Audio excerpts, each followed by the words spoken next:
স্বামী শারদানন্দ গেছেন আমেরিকাতে। ওনার সঙ্গে সবসময় ঠাকুরের ছবি থাকতো।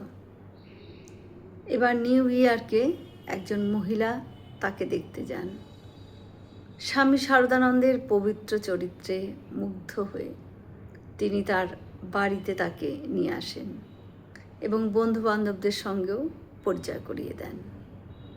শ্রীরামকৃষ্ণের কথা বলতে বলতে স্বামী শারদানন্দ উপস্থিত সকলকে শ্রীরামকৃষ্ণের ফটোটা দেখান।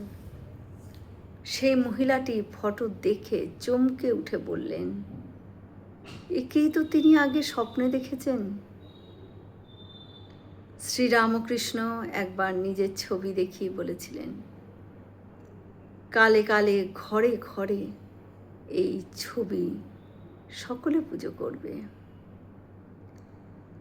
কিন্তু সে কথা তো সকলে আমরা বুঝতে পারিনি বা বোঝার চেষ্টাও করিনি।